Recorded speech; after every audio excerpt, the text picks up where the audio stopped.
Early in our marriage, my wife 신혼 Mary 초에 아내 메리와 저는 가능한 한 자주 우리가 함께 참여할 수 있는 활동을 하자고 정했습니다. 그러면서도 돈은 아껴 쓰고 싶었습니다. 음악을 좋아하는 아내는 분명히 제가 스포츠 경기를 너무 많이 보러 다니자고 할까봐 협상안을 내놓았습니다. 스포츠 경기 하나를 볼 때마다 다음에는 뮤지컬, 오페라 혹은 문화 공연을 2번 보자고 말입니다. 처음에는 아내가 제시한 오페라 공연이 내키지 않았지만 결국 제 생각이 바뀌었습니다. 저는 특히 주세페 베르디의 오페라 작품을 좋아하게 되었습니다. 이번 주는 베르디 탄생 200주년을 기념하는 주입니다. 젊었을 때 베르디는 선지자 예레미야에 관심을 가졌으며 1842년 28세에 작곡한 오페라 나부코로 명성을 얻게 되었습니다. 나부코는 이탈리아어로 바벨론의 왕 느부갓네살을 짧게 줄인 말입니다. 이 오페라에는 구약전서의 예레미야애가 시편에 나오는 내용이 들어 있습니다. 오페라 나부코에는 예루살렘 정복과 유대인들의 속박에 대한 것이 나옵니다. 시편 137편에서 베르디는 감동과 영감에 찬 히브리 노예들의 합창에 대한 영감을 받았습니다. 후기성도 성경에서 시편 머리글은 매우 극적입니다. 속박에 놓인 유대인들은 바벨론 강변에 앉아서 울었다. 그들은 슬픈 나머지 시온의 노래를 부를 수 없었다. 저는 다양한 형태의 속박과 예속에 대해 살펴보고자 합니다. 저는 현 시대의 몇몇 상황과 예루살렘이 함락되기 전에 예레미야 시대의 몇몇 상황을 비교해 보겠습니다. 이 경고의 음성을 제시하면서 저는 대부분의 교회 회원들이 예레미야 시대의 주님께 그토록 불경스러웠던 행동을 의롭게 피하고 있다는 것에 감사합니다. 예레미야의 예언과 한탄은 후기 성도들에게 아주 중요합니다. 예레미야와 그가 살던 당시 예루살렘은 몰몬경의 시작 부분의 배경이 됩니다. 예레미야는 선지자 리아이와 동시대 인물입니다. 주님은 극적으로 예레미야에게 그의 예임에 대해 알려주셨습니다. 내가 너를 모태에 짓기 전에 너를 알았고 네가 배에서 나오기 전에 너를 성별하였고 너를 여러 나라의 선지자로 세웠노라. 리하이는 주님으로부터 다른 부름과 사명과 지명을 부여받았습니다. 리하이는 나이가 들어서야 부름을 받았습니다. 처음에 그의 부름은 백성들을 경고하는 일이었지만 그가 예레미야처럼 충실하게 똑같은 메시지를 외치자 주님은 리하이에게 가족을 데리고 광야로 떠나라고 명하셨습니다. 리하이의 순종으로 그의 가족뿐만 아니라 모든 사람들도 축복받았습니다. 예루살렘이 몰락하기 전 몇 년 동안 예레미야에게 주신 주님의 메시지는 마음에서 떠나지 않습니다. 나의 백성은 그의 영광을 무익한 것과 바꾸었도다. 그들이 생수에 근원되는 나를 버린 것과 스스로 웅덩이를 판 것인데 그것은 그 물을 가두지 못할 터진 웅덩이들이니라. 예루살렘 사람들에게 닥칠 재앙에 대해 이야기하신 주님은 이렇게 한탄하셨습니다. 추수할 때가 지나고 여름이 다하였으나 그들은 구원을 얻지 못한다 하는도다. 하나님은 모든 사람들이 선과 악 사이에서 자유롭게 선택하도록 하셨습니다. 어떤 문화권이나 나라에서 악한 선택이 지배적인 성향이 된다면 이 생과 다음 생에서 심각한 결과가 수반될 것입니다. 사람들은 해롭고 중독적인 물질뿐 아니라 의로운 삶에서 벗어나게 하는 해롭고 중독적인 철학의 노예가 되거나 스스로를 속박에 처하게 할 것입니다. 참되시고 살아계신 하나님을 경배하지 않고 부나 명예 같은 거짓선을 경배하며 부도덕하고 사악한 행동을 한다면 자기도 모르는 사이에 속박되는 결과를 낳게 될 것입니다. 여기에는 영적, 육체적, 지적 속박이 있으며 때때로 파멸을 불러오기도 합니다. 예레미야와 리하이 역시 의로운 자들에게 주님을 도와 그분의 교회와 왕국을 건설하고 흩어진 이스라엘을 불러 모으라고 가르쳤습니다. 이 메시지는 모든 경륜의 시대에 거듭 전해졌고 오랫동안 재차 강조되었습니다. 또한 이 메시지는 이 마지막 경륜의 시대에 예수 그리스도의 복음의 회복의 핵심이 되기도 합니다. 유대인들의 사로잡힘과 열 지파를 포함한 이스라엘 지파의 분산은 복음의 회복에서 결코 간과해서는 안 되는 중요한 교리적 요소입니다.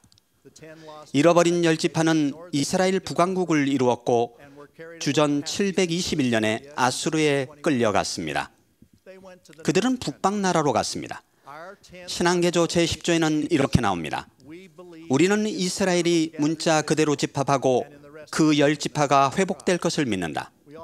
우리는 또한 주님께서 아브라함과 맺으신 성약의 일부로서 아브라함의 후손이 축복받는 것뿐만 아니라 지상의 모든 민족이 축복받으리라는 것을 믿습니다.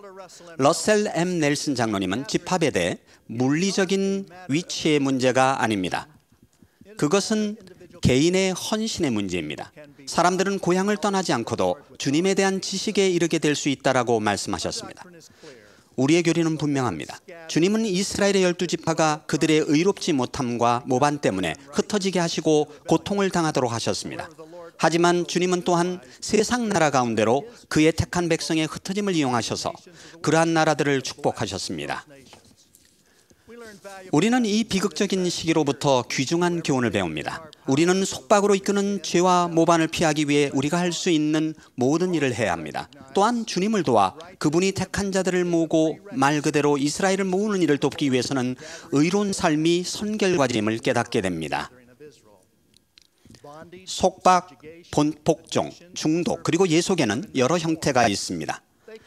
이런 상태들은 말 그대로 물리적인 예속 상태일 수도 있지만 우리의 발전을 저해하는 도덕적 선택의지의 상실이나 손상일 수도 있습니다. 예레미야는 사악함과 모반이 예루살렘의 몰락과 바벨론으로 사로잡혀가는 주요 원인이라고 분명히 말했습니다. 다른 속박의 형태는 인간의 영을 파괴시키는 것이 있습니다. 도덕적 선택의지는 여러 방법으로 남용될 수 있습니다. 저는 작금의 문화에서 특별히 파괴적인 4가지를 언급하겠습니다. 첫째, 선택의지를 망가뜨리고 도덕적 신념에 반하며 건강을 해치는 중독은 속박으로 이어집니다. 마약과 술, 부도덕, 외설물, 도박, 재정적인 빚, 그리고 기타 해로운 영향은 너무나 막대해서 측량할 수 없을 만큼의 큰 부담을 속박에 놓인 사람과 사회에 부과합니다. 둘째, 본래는 악한 성향을 띠지 않는 중독이나 집착은 유독한 것을 성취하기 위해 써야 할 우리에게 할당된 소중한 시간을 허비하게 만들 수 있습니다. 여기에는 소셜미디어, 비디오 게임 및 디지털 게임, 운동, 오락거리 등을 지나치게 이용하는 것도 포함됩니다. 가족을 위한 시간을 어떻게 지켜내는가는 대부분의 문화권에서 우리가 직면하는 가장 중차대한 문제입니다.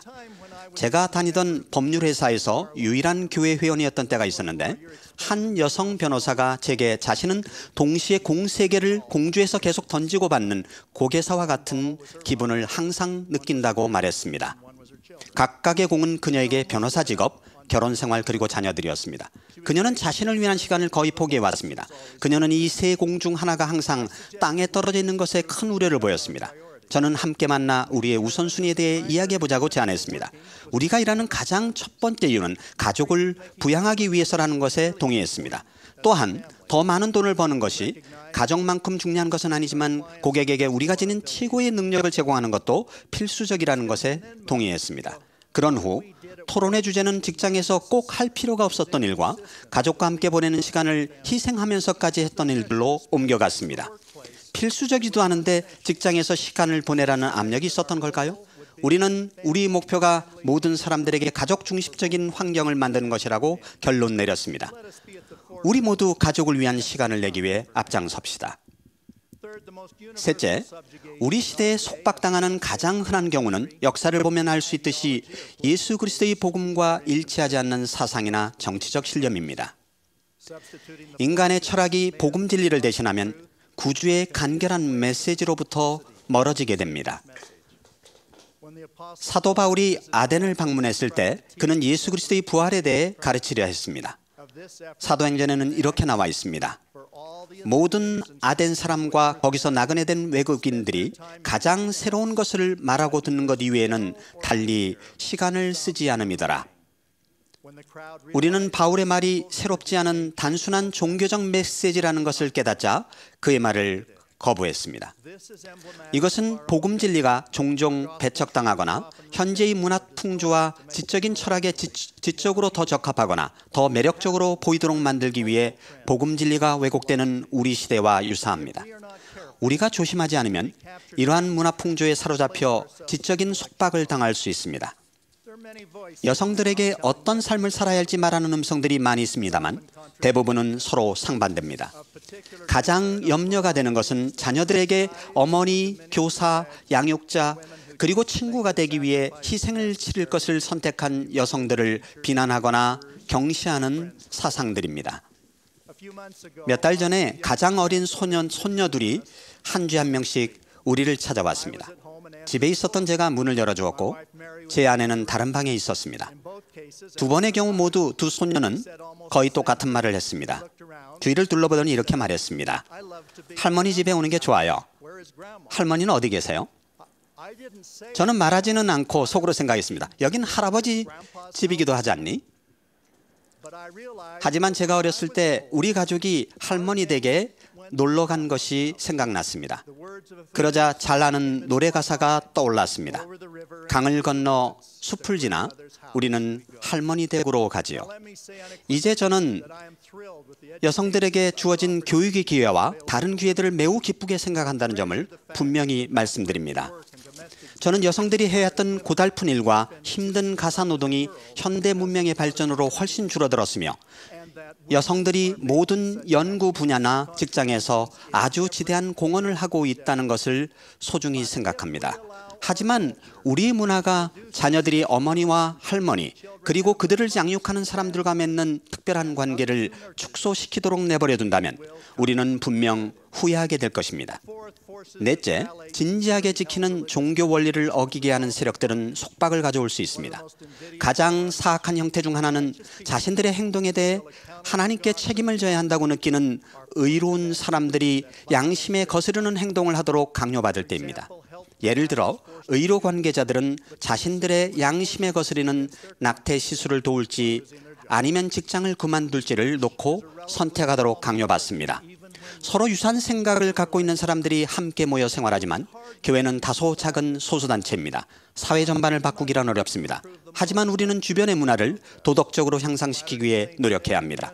각 나라의 후기 선도들은 선한 시민이 되어야 하고 시정에 참여해야 하며 정부 정책에 대해 알고 투표해야 합니다. 하지만 가장 중요한 것은 우리 가족과 자라나는 세대를 보호하기 위해 언제나 필요한 희생을 치러야 한다는 것입니다. 그들 중 상당수는 아직 심각한 중독이나 거짓 사상에 속당하지 않았습니다. 우리는 리하이와 예레미야가 경험한 예루살렘처럼 보이는 세상을 이길 수 있도록 그들을 도와야 합니다. 또한 그들이 성약을 맺고 지키며 주님이 그분의 교회를 설립하고 흩어진 이스라엘과 곳곳에 주님이 선택한 자들을 집합시키도록 돕기 위해 필요한 종들이 되도록 준비시킬 필요가 있습니다. 교리와 성약에는 다음과 같은 아름다운 말씀이 나와 있습니다. 의인은 모든 나라 가운데 모아지고 영원한 기쁨의 노래를 부르며 시온에 이르리라. 우리의 과제는 모든 종류의 속박을 피하고 주님이 선택하신 자들을 모으도록 돕고 자라나는 세대를 위해 희생하는 것입니다. 우리는 언제나 자신을 구원할 수 없음을 기억해야 합니다. 우리는 구주의 사랑, 자비, 그리고 속죄의 희생에 의해 자유롭게 됩니다. 리아의 가족이 떠났을 때 그들은 주님의 빛으로 인도되었습니다. 우리가 그분의 빛에 충실하며 그분의 계명을 따르며 그분의 공덕에 의지할 때 우리는 영적, 육체적, 지적 속박을 피할 수 있으며 우리가 만든 광야에서 헤매다 한탄하는 것을 막을 수 있습니다. 이는 그분이 우리의 구원자이시기 때문입니다. 이제 우리 속박되어 더 이상 시온의 노래를 부를 수 없게 된 자들이 겪는 절망과 슬픔을 피합시다. 예수 그리스도 이름으로 말씀드립니다. 아멘.